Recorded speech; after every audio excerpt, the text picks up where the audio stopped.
Hello दोस्तों, नमस्कार। आज मैं आपको मुंशी प्रेमचंद्र द्वारा लिखित एक मार्मिक कहानी सुनाने जा रही हूँ, जिसका शीर्षक है सुभागी। ये कहानी एक ग्रामीण बाल विधवा के त्याग, पीड़ा, संघर्ष, साहस और आदर्श चरित्र की कहानी है। ये कहानी नारी सशक्तिकरण का एक बेहतरीन उदाहरण है। ये कहानी हमें बताती है कि एक बाल विधवा को समाज और घर में तिरस्कार, अपमान के साथ साथ और कई प्रकार की परेशानियों का सामना करना पड़ता है। ये कहानी हमारे भारतीय ग्रामीण समाज की आईना है, जहां आज भी लड़कियों के साथ भेदभाव किया जाता है। ये कहानी उस मानसिकता पर करारा व्यंग है।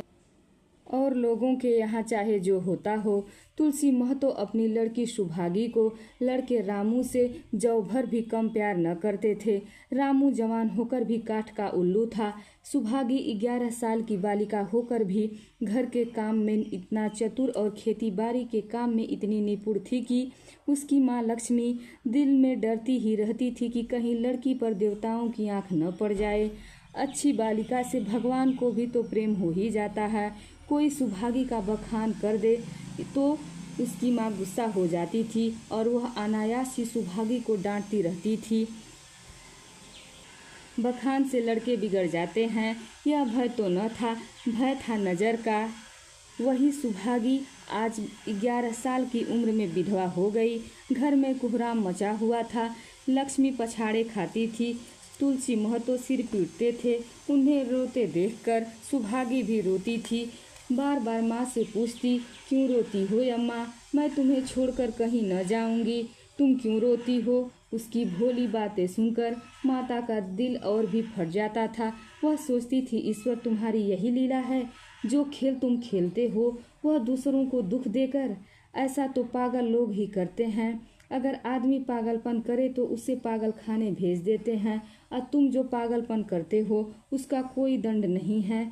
ऐसा खेल किस काम का कि दूसरे रोएं और तुम हंसो? तुम्हें तो लोग दयालु कहते हैं, यही तुम्हारी दया है। और सुभागी क्या सोच रही थी?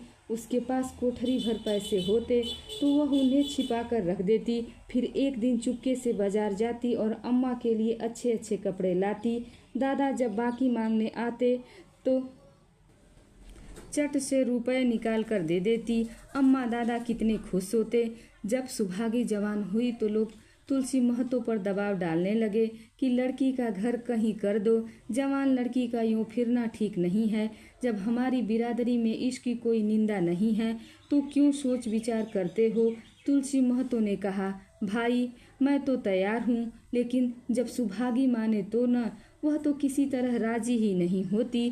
हरिहर ने सुभागी को समझा कर कहा, बेटी हम तो तेरे ही भले के लिए कहते हैं।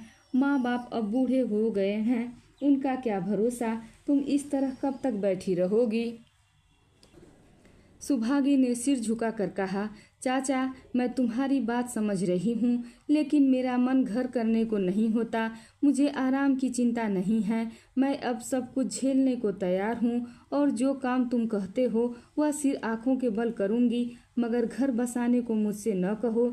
जब मेरा चाल कुचाल देखना तो मेरा सिर काट लेना। अगर मैं सच्चे बाप की बेटी होंगी तो बात की भी पक्की होंगी। फिर लज्जा रखने वाले तो भगवान हैं। मेरी क्या हस्ती है कि अभी कुछ कहूँ? उजड़ रामू बोला, तुम अगर सोचती हो कि भैया कमाएंगे और मैं बैठी मौज करूंगी तो इस भरोसे न रहना। यहाँ किसी ने जन्म भर का ठेका नहीं लिया है। रामू की दुल्हन रामू से भी 2 अंगुल ऊंची थी, मटक कर बोली, हमने किसी का करज थोड़े ही खाया है कि जन्म भर बैठा कर खिलाएं। यहाँ तो खाने को भी महीन चाहिए, पहनने को भी महीन चाहिए। यह हमारे बूते की बात नहीं। सुभागी ने गर्व से भरे हुए स्वर में कहा, भाभी मैंने तुम्हारा आसरा नहीं किया और भगवान ने चाहा तो आगे भी नहीं करूंगी। तुम अपनी देखो, मेरी चिंता न करो। रामू की दुल्हन को जब मालूम हो गया कि सुभागी घर न करेगी तो और भी उसके सिर सवार हो गई। हमेशा एक न एक खूचड़ लगाए रहती। उसे रुलाने में जैसे उसको मजा आता था। वह बेचारी पहर रात से उठकर कूटने पीसने में लग जाती, चौका बर्तन करती, गोबर थापती, फिर खेत में काम करने चली जाती। दोपहर को आकर जल्दी जल्दी खाना पकाकर सबको खिलाती।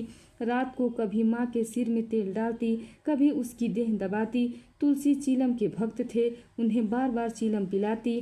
जहाँ तक अपना बस चलता माँ बाप को कोई काम न करने देती, भाई को न रोकती। सोचती यह तो जवान आदमी है, यह काम न करेंगे तो गृहस्थी कैसे चलेगी। मगर रामू को यह बुरा लगता।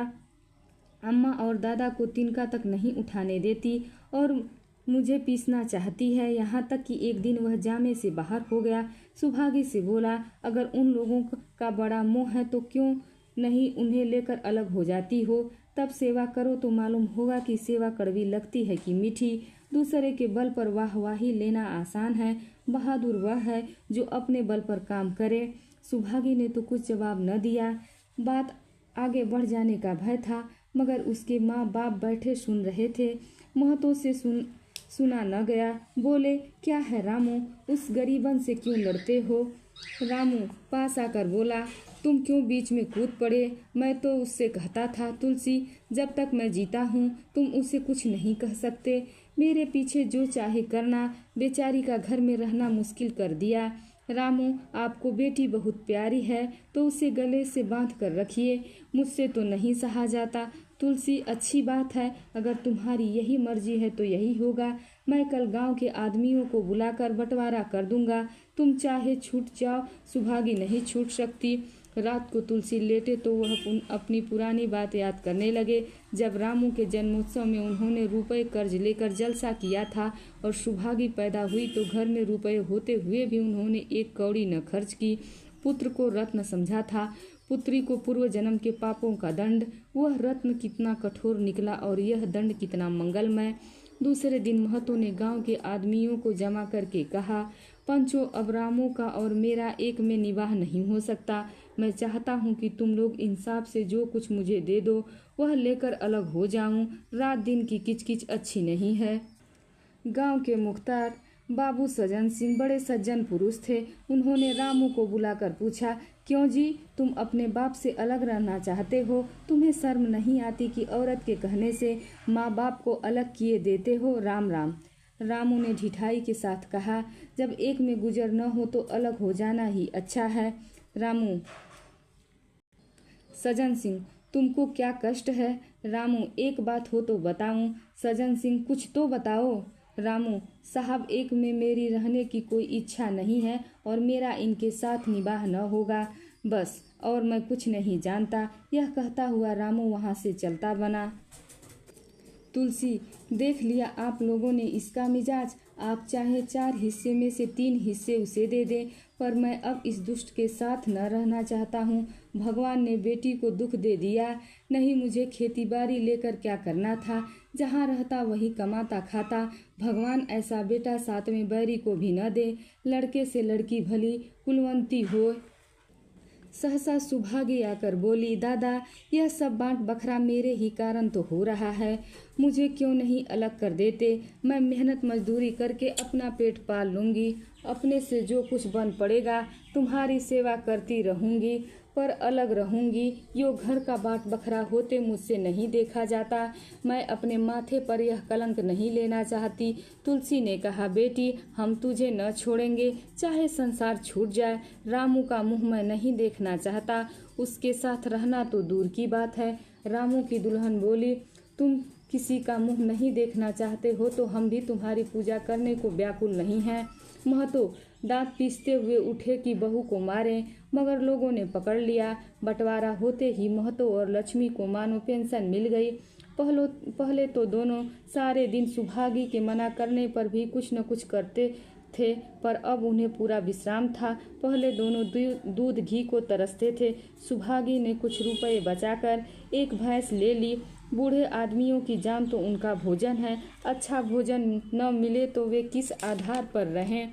चौधरी ने बहुत विरोध किया, कहने लगे, घर का काम यूं ही कम था कि तुम ये नया झंझट पाल रही हो। सुभागी उन्हें बहलाने के लिए कहती, दादा, दूध के बिना मुझे खाना अच्छा नहीं लगता। लक्ष्मी ने हंसकर कहा, बेटी, तू झूठ कब से बोलने लगी। कभी दूध हाथ से छूती भी तो नहीं हो। खाने की कौन कहे, सारा दूध हम लोगों के पेट में ठूस देती है। गांव में जहां देखो सबके मुंह से सुभागी की तारीफ निकल रही थी। लड़की नहीं देवी है, 2 मर्दों का काम भी करती है, उस पर माँ बाप की सेवा भी किए जाती है। सज्जन सिंह तो कहते यह उस जन्म की देवी है, मगर शायद महतो को यह सुख बहुत दिन तक भोगना न लिखा था। 7-8 दिन से महतो को जोर का जोर चढ़ा हुआ था। देह पर कपड़े का तार भी नहीं रहने देते थे। लक्ष्मी पास बैठी रो रही थी। सुभागी पानी लिए खड़ी थी। अभी एक क्षण पहले महतो ने पानी मांगा था, पर जब तक वह पानी लावे उनका जी डूब गया और हाथ पांव ठंडा हो गया। सुभागी उनकी यह दशा देखते ही रामू के घर गई और बोली, भैया चलो देखो, आज दादा न जाने कैसे हुए जाते हैं। 7 दिन से ज्वर नहीं उतरा। रामू ने चारपाई पर लेटे लेटे कहा, तो क्या मैं डॉक्टर हूँ, हकीम हूँ कि देखने चलूँ? जब तक अच्छे थे तब तक तो तुम उनके गले की हार बनी हुई थी। अब जब मरने लगे तो मुझे बुलाने आई हो। उसी वक्त उसकी दुल्हन अंदर से निकल आई और सुभागी से पूछा, दादा को क्या हुआ है दीदी? सुभागी के पहले रामू बोल उठा, हुआ क्या है, अभी कोई मरे थोड़े ही जाते हैं। सुभागी ने फिर उससे कुछ न कहा, सीधे सज्जन सिंह के पास गई। उसके जाने के बाद रामू हंसकर स्त्री से बोला, तिरिया चरित्र इसी को कहते हैं। स्त्री, इसमें तिरिया चरित्र की कौन बात है, चले क्यों नहीं जाते? रामू, मैं नहीं जाने का। जैसे उसे लेकर अलग हुए थे वैसे उसे लेकर रहें, मर भी जाए तो कोई फर्क नहीं पड़ता। स्त्री, मर जाएंगे तो आग तो देने जाओगे, तब कहाँ भागोगे?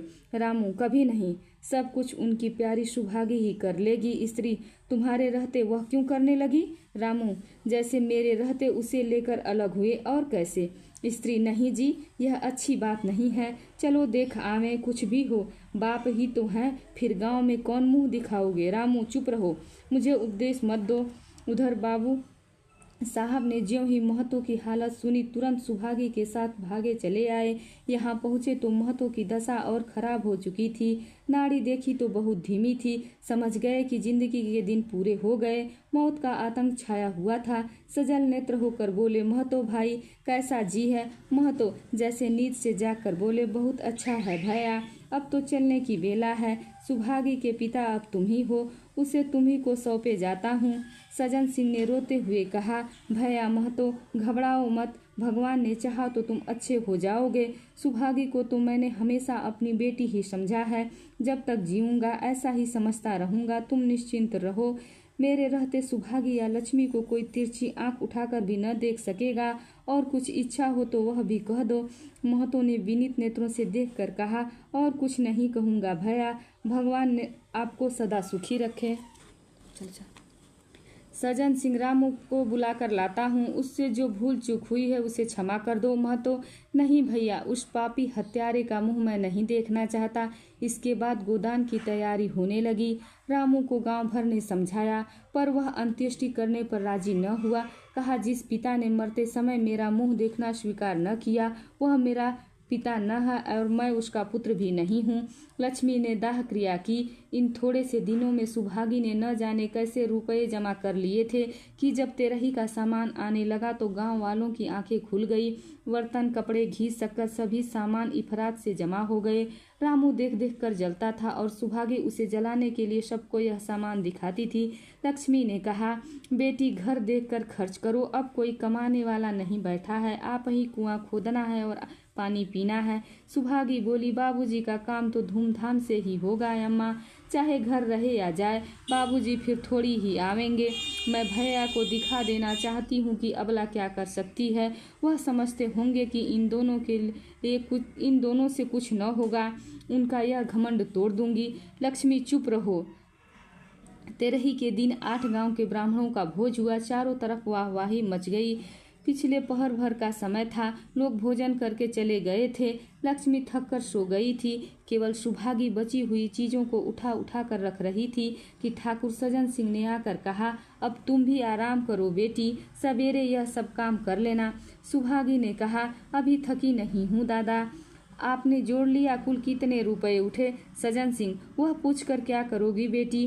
कुछ नहीं, यूं ही पूछती थी। कोई 300 रुपये उठे होंगे। सुभागी ने सकुचाते हुए कहा, मैं इन रुपयों की देनदार हूँ दादा, तुमसे तो मैं मांगता नहीं। महतो मेरे मित्र और भाई थे, उनके साथ कुछ मेरा भी तो धर्म है। आपकी यही दया क्या कम है कि मेरे ऊपर इतना विश्वास किया। मुझे कौन 300 देता? सज्जन सिंह सोचने लगे, इस अबला की धर्म बुद्धि का कहीं आर पार भी नहीं है। लक्ष्मी उन स्त्रियों में से थी जिनके लिए पति वियोग जीवन स्रोत का बंद हो जाना है। 50 वर्ष के बाद चिर सहवास के बाद अब वह एकांत जीवन उसके लिए पहाड़ हो गया। उसे अब ज्ञात हुआ कि मेरी बुद्धि, मेरी बल, मेरी सुमति मानो सब में से मैं वंचित हो गई। उसने कितनी बार ईश्वर से विनती की थी, मुझे स्वामी के सामने उठा लेना, मगर उसने यह विनती स्वीकार न की। मौत पर अपना काबू नहीं होता और जीवन पर भी अपना काबू नहीं है। वह लक्ष्मी जो गांव में अपनी बुद्धि के लिए मशहूर थी, जो दूसरों को सीख दिया करती थी, अब बौरहिया हो गई, सीधी सी बात करते नहीं बन पाती। लक्ष्मी का दाना पानी उसी दिन छूट गया। सुभागी के आग्रह पर चौके में जाती, मगर कौर कंठ से नीचे न उतरता।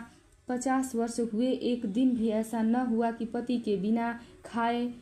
अब किस नियम को कैसे तोड़े? आखिर उसे खांसी आने लगी। दुर्बलता ने जल्द ही खाट पर डाल दिया। सुभागी अब क्या करे?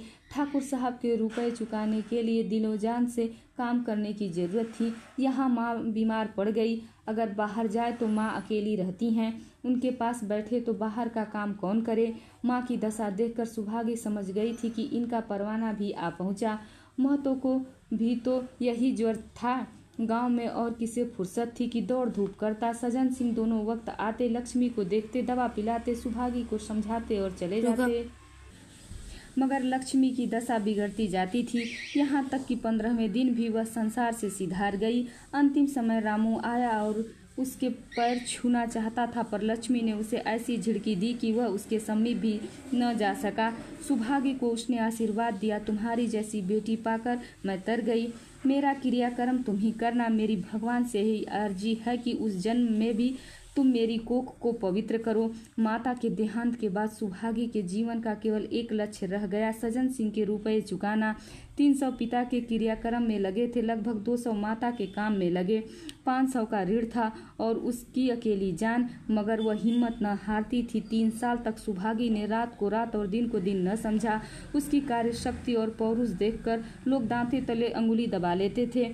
दिन भर खेती बाड़ी का काम करने के बाद वह रात को 4-4 पसेरी आटा पीस डालती।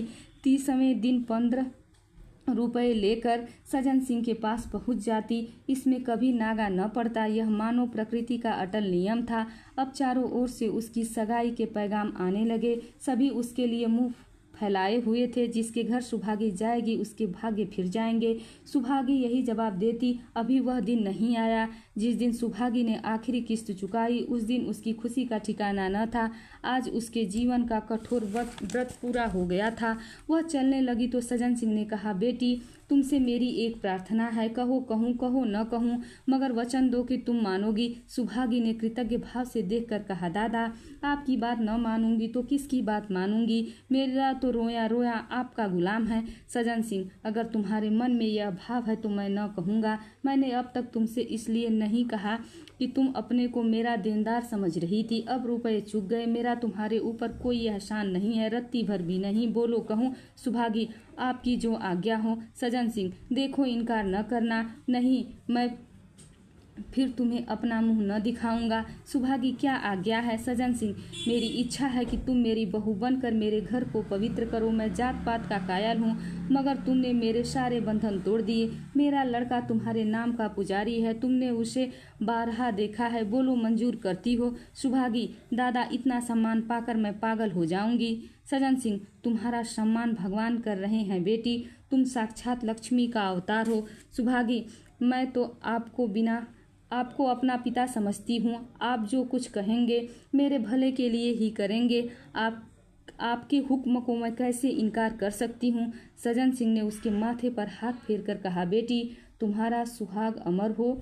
तुमने मेरी मान रख ली और मेरी बात भी रख ली। मुझसा भाग्यशाली संसार में और कौन होगा। धन्यवाद। प्लीज़ वीडियो को लाइक कीजिए और चैनल को सब्सक्राइब कीजिए।